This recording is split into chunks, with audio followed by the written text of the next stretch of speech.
Hello use நம்ம views எப்படி இருக்கிறீங்க? நேற்று தீர்ப்பு நமக்கு சாதகமாக வந்ததுலேருந்து இந்த கொத்தடிமை கூட்டம் கதறுன்னு கதறாங்க. சரி, அவங்க கதறாங்க, அதில் ஒரு நியாயம் இருக்குது. அதாவது எள்ளு காய்கிறது என்னைக்கு அப்படின்னு தெரியுது, எலி புழுக்க எதுக்கடா காயுது அப்படின்ற கேள்வி வருமா இல்லையா? அந்த மாதிரி தான் இவங்க கதறது இருக்கட்டும், நாய் டம்ளர் கோஷ்டி நீங்கள் ஏன்டா கதறீங்க அப்படின்னு தான் நமக்கு கேட்குற மாதிரி இருக்குது. அதுவும் இந்த சிபிஐ இந்த கேஸை விசாரிக்கட்டும் அப்படின்னு சொன்னதுக்கப்புறமா கொய்யோ முய்யோன்னு கதறாங்க. ஏன் சிபிஐ தான் விசாரிக்கணுமா? தமிழ்நாட்டு போலீஸ்லாம் இல்லை வேலைக்கு ஆகாதா? தமிழ்நாடு அரசாங்கத்தை நம்ப மாட்டீங்களா?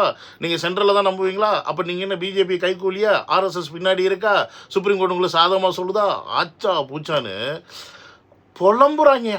புலம்பு அப்படி ஒரு புலம்புல இந்த ட்விட்டரில். சரிடா, புலம்புறது இருக்கட்டும்டா, ஆனால் அதுக்காக ஏன்டா முட்டாத்தனமாக பல சில வேலையை பண்ணுறீங்க அப்படின்னு தான் நம்ம கேட்குற மாதிரி இருக்குது. ஏன்னா அப்படிப்பட்ட சில வேலையெல்லாம் நேற்று பண்ணியிருக்காங்க. அதையும் நேற்று ஒரு பையன் ஓப்பனாகவே சொல்லி தொலைச்சிட்டான். ஸோ அது என்ன ஏது என்ன மாதிரியான விஷயங்கள்லாம் நடந்துக்கிட்டு இருக்குது அப்படின்னு தான் இந்த வீடியோவில் பார்க்க போகிறோம். என்னோட சேனல் யாராவது ஃபஸ்ட் டைம் வரீங்க அப்படின்னா சப்ஸ்கிரைப் பண்ணிவிட்டு பெல் பட்டன் ப்ரெஸ் பண்ணுங்கள், ஷேர் பண்ணுங்கள், மறக்காமல் உங்கள் கமெண்ட்ஸ் போட்டு போயிருங்க.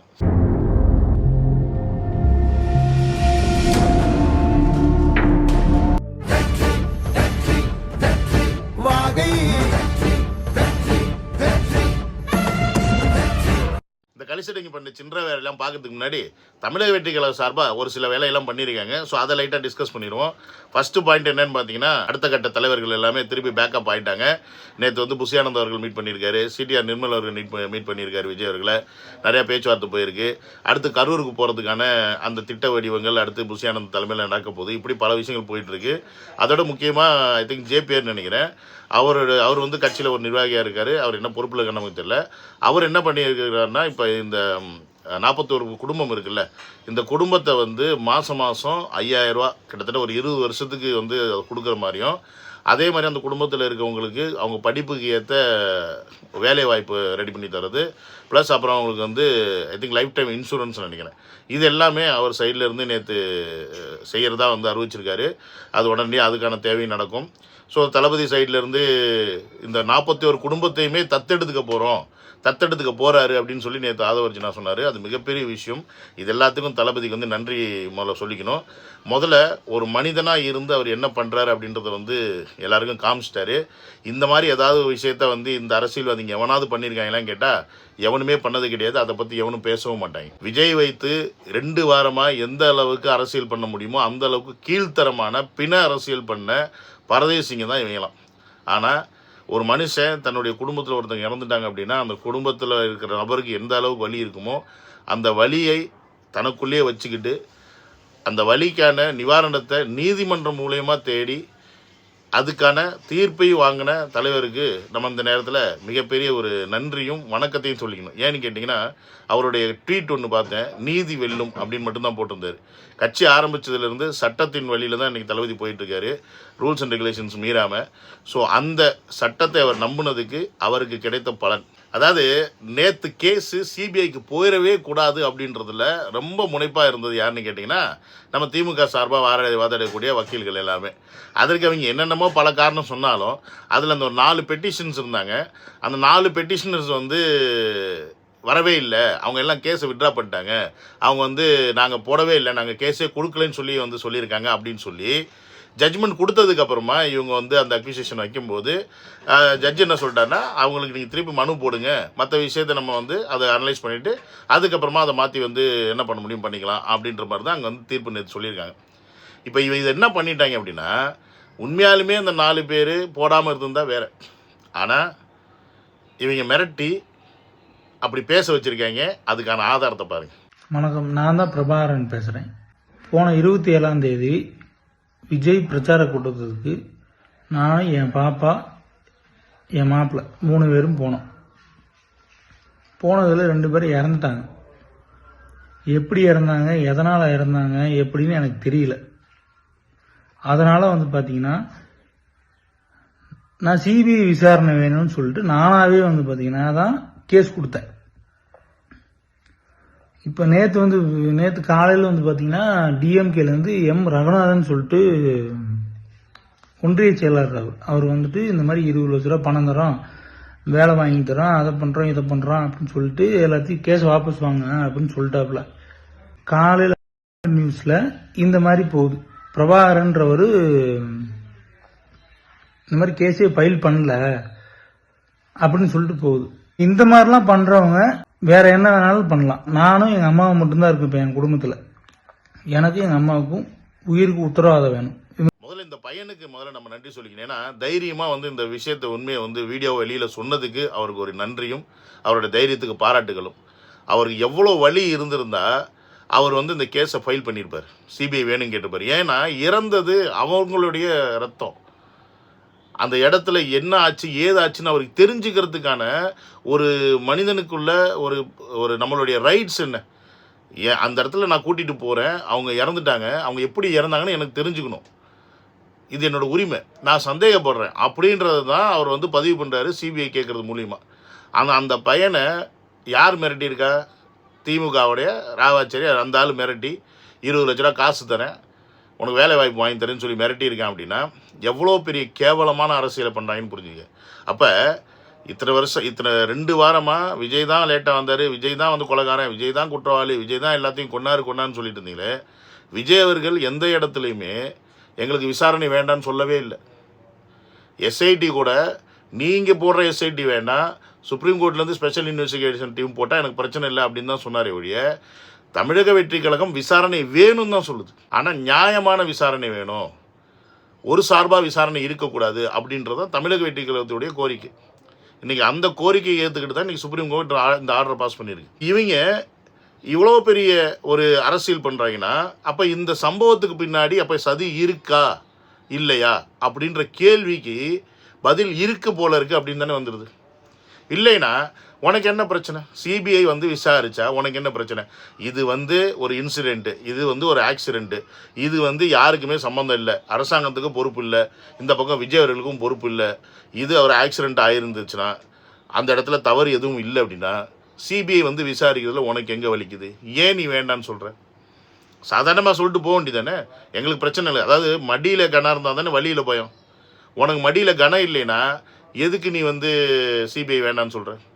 சிபிஐ வந்து என்ன அவங்க வந்து அதை விட்னஸை வச்சுட்டு வேணுக்குன்னு உங்கள் மேலே கேஸ் போட போகிறாங்களா? அப்படி கிடையாதுல்ல. அதே மாதிரி சிபிஐ வந்து யார்கிட்ட ரிப்போர்ட் பண்ணுறாங்க? தனியாக வந்து ஒரு விசாரணை ஆணையம் அமைக்குது சுப்ரீம் கோர்ட்டு, அந்த ஜட்ஜுக்கிட்ட தான் இவங்க ரிப்போர்ட் பண்ண போகிறாங்க. ஸோ தமிழ்நாடு அரசாங்கத்துக்கிட்டேயோ இல்லை சென்ட்ரல் கவர்மெண்ட் அரசாங்கத்துக்கிட்டேயோ அவங்க ரிப்போர்ட் பண்ண போகிறது கிடையாது அஃபீஷியலாக. பையன் வீடியோ போடுறேன் அப்படின்னா இப்போ இந்த வீடியோவில் ஒருத்தர் வந்து சொல்கிறாரு இவர் வந்து என்ன மிரட்டினாங்கன்னு. சிபிஐ உள்ளே வந்து அந்த ஆளை தூக்கிட்டு போய் வச்சு லாடம் கட்டினாவே என்ன ஏது, ஏன் நீ அவனை போய் மிரட்டின, எதுக்கு நீ அவனுக்கு காசு கொடுக்குறேன்னு சொன்னேன், எதுக்கு நீ கேஸை வாபஸ் வாங்க சொன்னேன், எதுக்கு நீ போடவே இல்லைன்னு சொல்ல ஏன் மிரட்டின அப்படின்னு கேட்டால் அப்போ இதுக்கு பின்னாடி மிகப்பெரிய ஏதோ ஒரு சதி இருக்கிற மாதிரி தானே தோணுது. இது சாதாரண மனுஷனுக்கு தோணுமா இல்லையா? இப்போ நீ தப்பே பண்ணலை, அவனுடைய சிபிஐ வந்து ரிக்வஸ்ட் வைக்கிறான், வந்துட்டு போட்டும், வந்து விசாரிச்சுட்டு பண்ணிட்டு போட்டும், என்ன பிரச்சனை? அதாவது இந்த சிபிஐ வர்றது வந்து கொத்தடிமை டீம் எதிர்க்குது. ஆனால் நாய் டம்ளர் கூட்டத்தில் தலைவர் ஒருத்தர் இருக்கான் பாருங்க, அவனுக்கு ஏன் சிபிஐ வந்தால் வலிக்குது? தமிழ்நாடு அரசுகிட்ட இருக்குது, சிபிஐ மத்திய அரசுகிட்ட இருக்குது. நம்ம நினச்சிக்கிட்டு இருக்கோம் நீதிமன்றம், தேர்தல் ஆணையம், அமலாக்கத்துறை, வருமான வரித்துறை, மத்திய புலனாய்வுத்துறை எல்லாம் தனித்த அதிகாரம் கொண்ட தன்னாட்சி அதிகாரம் பெற்ற அமைப்புகள் என்று நம்பிக்கொண்டிருக்கோம். அது ஆட்சியாளர்களுடைய 5 விரல்களைப் போல இருக்கும். அது நீட்னா நீட்டும், மடக்குனா மடக்கும். அதனால் அதை பேசி பயன் இல்லை. சிபிஐ விசாரணையில் என்ன வந்துடும்? அப்போ இவ்வளவு சிறந்த காவல்படை, எங்கள் காவல்படையை அவமதிக்கிறீங்க நீங்கள். இதால் தெரிஞ்சுதான் பேசுகிறானா, தெரியாமல் பேசுகிறானா, இல்லை புரிஞ்சு பேசுனா, புரியாமல் பேசுகிறானான்னு எனக்கு புரியல. ஆனால் ஒன்று மட்டும் நல்லா புரியுது, முட்டாத்தனமாக பேசுகிறதுல பிஹெச்டி முடித்த ஒரு ஆள் யாருன்னா அது இவன் தான். ஏன்னு கேட்டிங்கன்னா ஆளும் வர்க்கத்துடைய எல்லாத்துடைய கட்டுப்பாட்டிலே தான் எல்லா சிஸ்டமும் இருக்கான். அவங்க நில்லுனா நிற்பாங்க, உட்காருனா உட்காருவாங்க அப்படின்ற மாதிரி ஒரு விஷயத்த சொல்கிறாரு. அதனால சிபிஐ வேண்டாம். ஏன் தமிழ்நாட்டு காவல்துறை மேலே உங்களுக்குலாம் நம்பிக்கை இல்லையா? தமிழ்நாடு காவல்துறை சிறந்த காவல்துறை தானே அப்படின்னு சொல்கிற சீமான் கிட்ட ஒரே ஒரு கேள்வி, ஏன் அங்கே ஆளும் வர்க்கம் சொல்கிறத கேட்குது சிபிஐனா, இங்கே ஆளும் வர்க்கம் சொல்கிறத கேட்குறது தானே காவல்துறை? ஏன் உனக்கு இது புரிய மாட்டேங்குது? இப்போ அந்த இடத்துல தவறு நடக்கலை அப்படின்னா சிபிஐ வந்து விசாரிச்சுட்டு போகிறதுல உனக்கு என்ன பிரச்சனை? சரி, ஓகே, இப்படி வச்சுப்போம், விஜய்க்கு மேலே தவறே இருக்குன்னே வச்சுப்போம். நீங்கள் சொல்கிற குற்றச்சாட்டெல்லாம் விஜய் மேலே தானே சொல்கிறீங்க. இப்போ விஜய் அவர்கள் குற்றவாளின்னு நிரூபிக்கிறதுக்கு ஸ்ட்ராங்கான எவிடன்ஸ் என்ன? அதை தான் கேட்குறோம். ஏன்னா நீங்கள் தானே எல்லாத்தையும் செஞ்சீங்க. ஹாஸ்பிட்டலில் தூக்கிட்டு போனதுலேருந்து, வேகமாக போஸ்ட்மார்ட்டம் பண்ணதுலேருந்து, எரிச்சதுலேருந்து, எந்த ஊர்லேயும் நடக்காத பிரச்சனை, செருப்பு தூக்கி வீசினதுலேருந்து, கல் போட்டதுலேருந்து, எந்த இடத்துலையும் நடக்காத ஒரு விஷயம் கரூரில் மட்டும் ஏன் நடந்துச்சு அப்படின்றது தான் இங்கே எல்லாருக்குமான சந்தேகம். எந்த இடத்துலையுமே வந்து இந்த அளவுக்கு காவல்துறை வந்து தமிழக வெற்றி கழகத்துக்கு வரவேற்பு கொடுக்கல. கரூரில் மட்டும் வரவேற்பு கொடுத்து அந்த இடத்துக்கு கூட்டியாந்து நிறுத்துகிற வரைக்கும் அவ்வளோ பாதுகாப்பு கொடுக்க வேண்டிய அவசியம் என்ன அப்படின்றதையும் இந்த இடத்துல கேட்கணும். இதை நான் கேட்கல, ஆதவர்ஜன் நேற்று சொல்கிறார். அப்போ இந்த மாதிரியெல்லாம் செஞ்ச நீங்கள் அந்த மக்களுக்கு அப்போ என்ன பாதுகாப்பு கொடுத்தீங்க அப்படின்ற கேள்வி தான் இன்றைக்கி தமிழக வெற்றி கழகம் வைக்குது. இதுக்கு காவல்துறை தான் பிரச்சனை அப்படின்னு சொல்லி மக்களே நம்புகிறாங்க. முதல்ல அங்கே ஒழுங்கான பாதுகாப்பு இருந்தால் இது நடந்திருக்காதுன்னு தான் எல்லா மக்களும் சொல்கிறாங்க. இப்போ பாதுகாப்புன்றது யார் கொடுக்கணும்? காவல்துறை. அப்போ இங்கே அக்யூசேஷன் யார் மேலே போகுது? காவல்துறை மேலே போகுது. அப்போ அந்த அக்யூசேஷன் காவல்துறை மேலே போகும்போது தமிழ்நாட்டு காவல்துறை எப்படி அது கரெக்டாக பார்க்கும்? எப்படி கரெக்டாக வந்து அதுக்கான தீர்ப்பு வழங்கும்? இப்போ வரைக்குமே அஜித்குமார் கேஸில் அந்த 5 பேரை அடித்தவன் மாட்டினான். ஆனால் அவனுக்கு ஆர்டர் கொடுத்தவன் யாருன்னு இப்போ வரைக்கும் தெரிஞ்சா? தெரியலையே. அஜித்குமார் கேஸை வந்து நம்ம கொடுக்க வேண்டாம்னு சொன்னோம். ஏன் கொடுக்க வேண்டாம்னு சொன்னோம்? அது ஒரு இண்டிவிஜுவல் பர்சனு, அவன் 5 பேர் அடித்து கொண்டது நமக்கு தெரியுது. அது யாருன்னா காவல்துறை. அப்போ அந்த காவல்துறை 5 பேர்ன்றது ஐடென்டிஃபை பண்ணிட்டோம், இவங்க தான் இந்த குற்றத்தை செஞ்சாங்கன்னு. அதை விசாரிக்கிறது ஈஸி, அதுக்கு சிபிஐ தேவையில்லை. அது நம்ம தமிழ்நாடு போலீஸே வந்து நல்ல போலீஸ் இருப்பாங்க, அவங்க ஈஸியாக கண்டுபிடிச்சிட முடியும். ஆனால் இங்கே யார் பிரச்சனை, யாருனால நடந்துச்சு அப்படின்றது தான் இங்கே கேள்வி. அப்போ அந்த கேள்வி வந்து மக்கள் மனசில் இருக்குது, எல்லார் மனசில் இருக்குன்னும் போது அந்த கேள்விக்கான பதிலை இங்கே இருக்க காவல்துறை எப்படி கொடுக்குன்னு நம்ப முடியும்? அப்போ எங்களுக்கு தேவை ஒரு விசாரணை ஆணையம். நாங்கள் கேட்டது விசாரணை ஆணையம் தான், நாங்கள் சிபிஐலாம் கேட்கல. நம்ம கேட்டது வந்து எஸ்ஐடி, ஸ்பெஷல் இன்வெஸ்டிகேஷன் ஒன்று போடுங்க, விசாரணை ஆணையம் போடுங்கன்னு தான் கேட்டோம். சிபிஐ கேட்டது 2 பிஜேபிக்காரங்களும், அதுக்கப்புறம் நான் சொன்ன இந்த 4 இப்போ பையன் ஒருத்தன் பேசினா பாருங்க, இவங்களாம் தான் சிபிஐ கேட்டது. அப்போ சிபிஐ வராமல் இருக்கணும் அப்படின்னா அப்போ இந்த இடத்துல ஏதோ ஒன்று பண்ணியிருக்கீங்க, அதை வச்சு நீங்கள் வந்து பாலிடிக்ஸ் பண்ணுறீங்க. அதை வச்சு எப்படியாவது விஜய் அவர்களை ஒட்டுமொத்தமாக அந்த கட்சியை அழித்து முடித்து ஓச்சிடணும்னு பார்க்குறீங்க. அதுக்கு வாய்ப்பு இல்லை ராஜா, அதுக்கு வாய்ப்பே இல்லை. விஜய் அவர்கள் அந்த இடத்துக்கு கரூரில் வந்ததுலேருந்து அவரை பேச விடாமல் பண்ணதில் அவசரம், அதுக்கப்புறமா அந்த இடத்துல சம்பவம் பண்ணதில் அவசரம். அந்த சம்பவத்தை வேக வேகமாக போய் நாங்கள் வந்து பாருங்கள் மக்களுக்காக எப்படி வந்து நிற்கிறோன்னு சொல்லி ஒரு நடிப்பெல்லாம் நடித்தாங்க பாருங்கள், ஆஸ்கார் அவார்டு வின்னிங் அளவுக்கு. அதெல்லாம் அவசரம். வேக வேகமாக சிஎம் சார் போனது அவசரம், துபாயிலிருந்து சின்னவருக்கு போனது அவசரம். இப்படி எல்லாமே அவசரம். அடுத்த நாள் பார்த்தீங்கன்னா ப்ரெஸ் மீட்டு, அடுத்த நாளே விசாரணை ஆணையம், எல்லாத்துலேயுமே அவசரம். அப்போ இவ்வளோ அவசரப்படும் போது இந்த கேஸில் ஏன் நீங்கள் இவ்வளோ மும்முரம் காட்டுறீங்க? இந்த விஷயத்தில் தமிழக வெற்றி கழகத்து மேலே பழிய போடுறதுக்கு இவ்வளோ மும்முரம் காட்டுது ஒரு அரசியல் கட்சி அப்படின்னா இது சாமானியனுக்கும் புரியும் போது சுப்ரீம் கோர்ட்டில் நீதிபதியாக இருக்கவங்களுக்கு புரியாதா? அவங்களுக்கு புரிஞ்சனால தான் நாம் என்ன கேட்டோமோ அதையும் அவங்க ஓகே பண்ணாங்க. இந்த பக்கம் சிபிஐ யார் கேட்டாங்களோ அதையும் அவங்க ஓகே பண்ணாங்க. இந்த விஷயத்தில் தமிழ்நாடு அரசாங்கம் எந்த விஷயத்துலையும் மூக்க நுழைக்கக்கூடாது. விசாரணை ஆணையம் இருந்தால் கூட அந்த விசாரணை ஆணையம் மூலியமாக பல விட்னஸ்கள் தமிழக அரசாங்கத்துக்கு நேரடியாக கனெக்ட் ஆகும், காவல்துறை கனெக்ட் ஆகும். அந்த விட்னஸ் அவங்க என்ன வேணால் பண்ணலாம். ஸோ இதெல்லாம் தெரிஞ்சு தான் எல்லாத்தையும் ஒட்டு மொத்தமாக சுப்ரீம் கோர்ட் இங்கே ஸ்டாப் பண்ணிடுச்சு. அப்போ இங்கே பல பேருக்கு இப்போ உண்மை தெரிஞ்சால் கூட பயந்துக்கிட்டு சொல்லாமல் இருப்பாங்க. எதுக்கு? இந்த அரசாங்கத்துக்கு. ஆனால் இந்த சிபிஐ இன்வெஸ்டிகேஷன் வரும்போது இது வரைக்கும் பேசாமல் இருந்தவங்க, இந்த விஷயத்தை பற்றி கம்ப்ளீட்டாக தெரிஞ்சவங்க, அந்த இடத்துல சப்போஸ் ஏதாவது பார்த்துருந்தாங்கன்னு வச்சுக்கோங்க, உண்மையாலுமே. ஏன்னா கழுத்தை நெரிச்சுன்றாங்க, மயக்கமாக ஏதோ ஸ்ப்ரே அடித்தான்னு சொல்கிறாங்க ஒருத்தவங்க, யாருன்னா அந்த மாவட்ட செயலாளர் அவங்க ஒய்ஃப் வந்து பார்த்தீங்கன்னா ஸ்ப்ரே அடித்தாங்கன்னு சொல்கிறாங்க. இப்படி பல ரூமர்ஸ் வந்து அந்த இடத்துல இருக்குது. இது ரூமர்ஸாக இருக்குது, ஆனால் உண்மை என்ன அப்படின்னு அந்த இடத்துல பக்கத்தில் இருந்து பார்த்தவங்களுக்கு தெரியறதுக்கு வாய்ப்பு இருக்குல்ல. அப்போ அந்த உண்மைகள்லாம் வெளியில் வரும் எங்கே? சிபிஐ கிட்ட. இப்போ இதுதான் இவங்களுக்கு பயம்.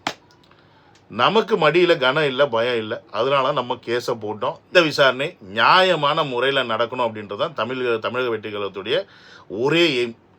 அந்த மக்களுக்கு நீதி கிடைக்கணும், அங்கே உயிரிழந்த அந்த குடும்பத்தாருக்கு இதற்கான உண்மைகள் தெரியணும்.